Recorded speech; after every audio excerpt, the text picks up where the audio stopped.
There are 9 broadcast towers in the capital wasteland, each of which harbors its own unique secret. I'm shooting footage for a big new DLC series, so this week we'll explore a few of these broadcast towers in a dedicated video each day. This will give me the time I need to capture all the footage necessary for my big DLC series. Today, we head to the Montgomery Country Reservoir, due west of the Greener Pastures disposal site. If we look east-northeast of this location, we see a big broadcast tower looming in the distance. As we follow the road up the hill, we see it towering above us. This is Broadcast Tower Lp8, and it's one of many locations for random encounters. Greetings, fellow survivor. Another fine day in the wastes, isn't it? You must be crazy. It's never a good day out here. That's where you're wrong, my friend. I'm alive, I've got food, and humanity is hard at work surviving and rebuilding. Haven't you heard the good news? Haven't you read the Wasteland Survival Guide? Read it? I helped write it. Glory be, you're the great survivor. Bless you, oh bless you for sharing your wisdom with mankind. You've given us all a chance to hope again. Well, I never meant it like all that. It's just supposed to help you stay alive. Yes, it teaches us how to live and how to return to the paradise that was. Truly, it is our guide through this wasted land. Please, take these as my thanks. So many of us owe our lives to your great work. Bless you. We get this random encounter upon completing Moira Brown's Wasteland Survival Guide quest, a quest which I covered in 3 parts, the first of which you can watch here. We see that this Wastelander successfully survived an attack by a Mirelurk, so our guide is doing the people of the capital wasteland a bit of good.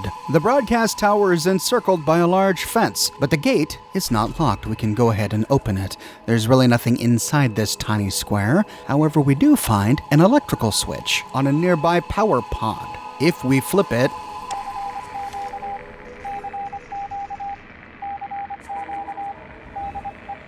we find a new radio signal, Echo Foxtrot.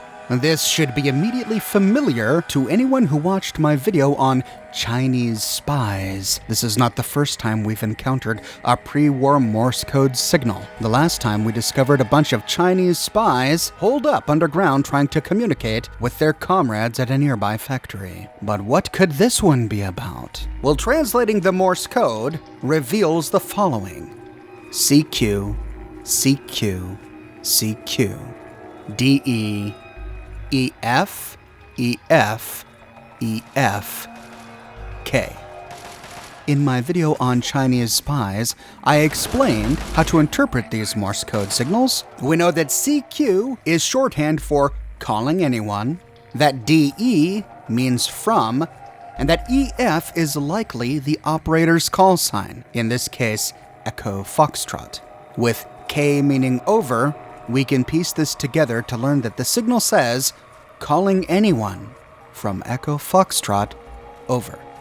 Like with the other signals we find in the capital wasteland, this one gets stronger as we get closer to its point of origin. It took me a little while to find it, but eventually, upon walking north-northwest, I heard the signal become more clear, but I didn't see a door or a grate. Popping open the local map, however, we see a door just in front of us called a sealed cistern. It must be on the other side of this rock. Hopping on down, sure enough, we find the sewer entrance to the sealed cistern. Upon entry, we find ourselves in a well-lit brick passageway. The passageway leads to a large room, which appears to have suffered major damage. We see the source of the signal coming from a ham radio on a table in the middle of the room. Activating it turns off radio signal Echo Foxtrot.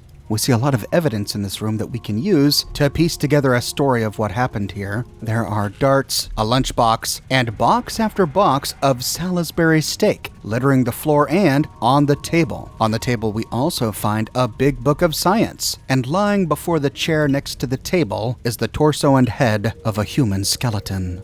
It looks as if the rest of this body is buried beneath rubble. Next to this corpse is an easy locked safe, within which we find some ammunition and a small stash of caps. This room is strange. The walls are made of brick, but we do see large chunks of rock spilling into this room. We see the remains of a brick and concrete support pillar lying on the floor and large chunks of concrete. This evidence, I think, tells us that after the bombs dropped, a survivor who knew about this sewer managed to find his way here, lugging with him a bunch of supplies he needed to wait out the apocalypse. The man then used this ham radio to broadcast through the tower above in case he ran into any trouble. However, the nuclear detonations of 2077 destabilized the pillars and walls of this bunker, and after a short time, the weight of the rock above caused much of this room to cave in. The cave-in sadly crushed this person to death, leaving most of his provisions unused. This is, I think, a story not uncommon in this post-apocalyptic world. I wonder what stories the other broadcast towers will tell. To find the next one, we head to the northwestern corner of the map. South of the train tunnel we used to meet Werner to head to the pit, we find the ruins of two overpasses snaking across a river. The road is dangerous and we fight a lot of local wildlife along the way. We have to choose our path from here. There is an eastern and a western overpass. If we travel upon the western one, eventually we find a skeleton lying on the ground just outside a big truck. There's a gun near his hand, and in the back of the truck we find a holotape. Internment orders. U.S. Marine Corps Private Contract, Private Military 3482B. Official orders from Department of Defense. Contractor's eyes only, under penalty of treason. In accordance with Executive Order 99066, transport specified civilians to WRA Site PA-32. Use of non-lethal force is authorized only when required to enforce this contract. Transport arrival is required by October 29, 2077. Present these orders to the Chief of Military Police at WRA Site Perimeter for admission and unloading. The names of those interred are Y Guao, A He, H X Ming, M Pang, M Pang Jr., R Chong, and H K Tsen. In the back of the truck we find the corpses, likely of the very people whose names we read in these orders. We only find a meager store of provisions back here, a little bit of dirty water and some minor snacks. This makes things even more disturbing because we learned from the note that the internment camp where they were being taken was in Pennsylvania, that their expected delivery date was October 29th. That's 6 days after the bombs dropped. Of course, it's always possible that some of the food and provisions had been scavenged during the past 200 years, though that doesn't explain why we still find some food and water here. But we walk away knowing that these poor people were trapped in the back of a truck where they would stay for at least another 6 days before arriving at their destination. As has been well established in Fallout lore, America in the Fallout universe rounded up its own citizens of Chinese ancestry and interred them in camps. We learned something important about the pre-war world from this internment order. It was an executive order, an order from the President of the United States that allowed the government to round up and transport these, quote, specified civilians. The number on this order is also telling. It was Executive Order 99066. In the real world, President Franklin Roosevelt signed Executive Order 9066 in 1942, which designated certain areas in the United States as military zones. This was the legal means he needed to round up American citizens of Japanese ancestry and inter them in camps. The reference by Bethesda here could not be more clear. In the back of the truck, we find a copy of Pugilism Illustrated and 2 first aid kits, one of which is locked with a very hard lock. There are 2 ammunition canisters just outside, next to the truck, and I wonder about this skeleton outside on the ground holding the pistol. He's out here, but the bodies are still in the truck. Is this evidence that one of the private contractors, realizing after the bombs dropped that he wasn't going to get paid for his work, simply stopped the truck, pulled out a gun, and murdered these people? From here, if we look northeast, we see a broadcast tower at the top of an eastern hill, and it looks like we've taken the wrong overpass. If we continue along this one, it'll lead us too far south, and we'll be separated from the broadcast tower by a river. So retracing our steps, we can instead go down the eastern overpass. As we continue along, we see a ruined truck on the overpass, and as we get close... Whoa, what was that? It sounded like an explosion from inside the truck. Sure enough, as we walk around behind it, we climb up a ramp to find the body of a scientist lying face down in the back of the truck. On his corpse is a big book of science, a small amount of caps, and a scientist outfit, which grants +5 to science. This must have been the scientist's private home and lab. He must have been conducting some sort of experiment here. We find microfusion cells on the ground, a laser rifle on a table. The explosion knocked stuff all over the place. There's dirty water and stim packs and then more microfusion cells all over the bed of this truck. On a table to the north is a mini nuke, as well as a sensor module. So it looks like the scientist was trying to rig up some sort of bomb, or timed explosive maybe. Heading out and looking northeast, we see a ruined house on top of this hill. To get there, we follow this ruined overpass east. At the end, we find a road leading up the hill, but it's guarded by raiders.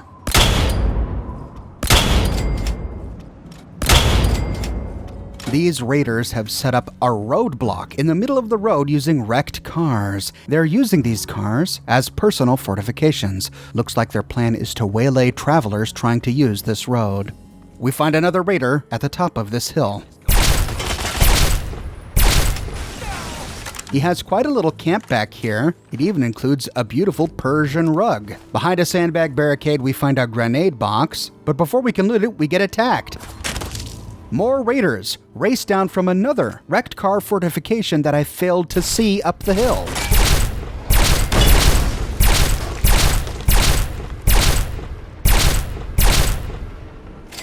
After they're dead, we can loot the grenade box. We find some jet that the raiders had knocked off the table. There was whiskey and food on this table, but those have all been knocked away. Can't find them now. Heading down to the lower car barricade, we can loot an easy-locked ammunition box beneath a table, upon which we find some psycho and a blood pack. After looting the corpses down here, we can take the road back up the hill, where we can find a missile launcher that one of the raiders was using. Goodness. And we find the primary raider fortification at the top of the hill. They have made a semicircle out of these wrecked cars and used old pieces of wood to create a platform on top of them. Behind the wall of cars they've made, they have created a little camp. On a platform, we can loot an ammunition box, a first aid kit on a shelf. Here we can even find a super sledge. There's a box of bent tin cans beneath the table, but it's hiding something. If we pull this box out and dump out the tin cans, we find a copy of Grognak the Barbarian. With the raiders dead, we can continue up the hill in hopes of finding this broadcast tower. I don't see the antenna anymore. I'm assuming this road will take us there if we follow it. But then turning west, I got distracted. There's that ruined house we saw from the overpass earlier. As soon as we head down to explore it, we get attacked by raiders.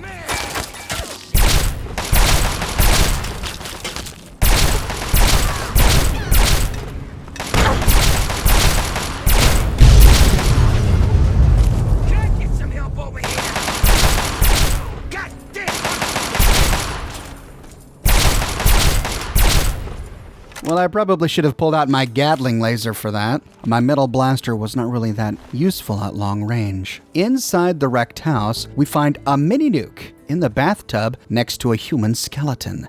In the fireplace, we find a stack of 2 stim packs that have glitched into the ground, but if we loot the top one, the bottom one rises to the surface, and we can loot the other. Here we also find an ammunition box, and then 2 more on the ground right next to this. On a shelf to the south-southeast, we find a copy of Tumblers Today lying on a dinner plate, and in the box beneath it, we find 1 vial of Radex. These raiders were just as gruesome as we would expect. We find a dismembered human corpse with big chunks of meat lying on a mattress in a cooler. From here, looking up, we see the broadcast tower. But looking north down the hill from the ruined house, we see a couple of points of interest that we just have to explore before we move forward. There are a couple other big wrecked cars. Going down the hill to the northeast, we find a wrecked car next to a shopping cart and the body of a wastelander. Lying on the ground right next to this wastelander is a holotape called almost home. It seems like I've been out here scavenging forever. I'm ready to head home soon, though. I've got just enough to keep Paulina, Cress, and me going for another week. This is the body of some poor scavenger who was out here looking for food for his wife and child, but he didn't make it. If we head northeast of this point, we see a ruined bathtub with something sticking out of it. Oh no, it's another human skeleton. But this guy was holding a mini nuke between his legs. Whoa, not sure how we can explain this. Unless he got shot by a mini nuke, it knocked him dead into this bathtub, but the mini nuke didn't explode. At any rate, once we've satisfied our curiosity, we can head back up the hill and continue walking the road east. We see the broadcast tower at the top of the hill to our right, but I don't know whether to continue following this road because it might wind up there, or to veer off the road to explore the tower. As we pass a big Corvega billboard, we realize that the road goes on ahead, so turning around, we can veer off the road and head up the hill towards the broadcast tower. As we do, we find a giant red scorpion attacking a wastelander. Yes, kid. Okay. Help yourself to the water. You earned it. We managed to save one, but we didn't get here in time for the other. At the top of the hill, we find Broadcast Tower Kb5. But water? What water is this guy talking about? And then we see it. A perfectly pristine refrigerator, and inside, 8 bottles of purified water. Thanks, Scaver. Near to this broadcast tower, like at the last one, we find a switch attached to one of these big tanks. Upon activating it, we pick up radio signal Alfa Lima. Tuning to it on our Pip-Boy,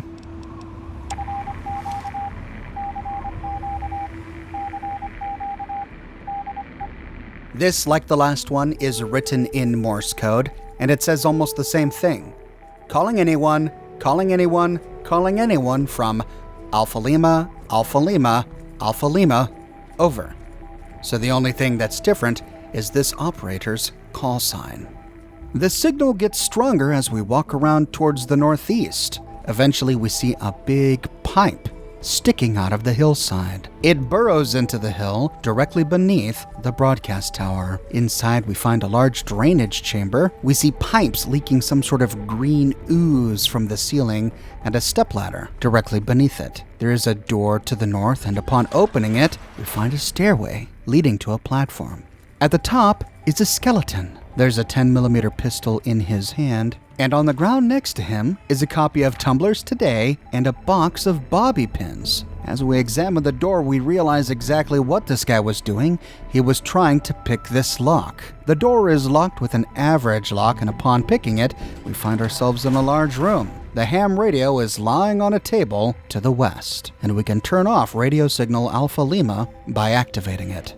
On the ground are 2 stim packs. We see the skeleton of a woman in a purple dress sitting on a chair. Her legs have long since fallen from her torso and lie on the ground beneath the table. There's a small store of scrap and goods on the shelving to the north. We find some darts and 1 pre-war book. That's 100 caps from Scrab Yearling. And then to the east, we find 1 Radaway and some purified water in a bin.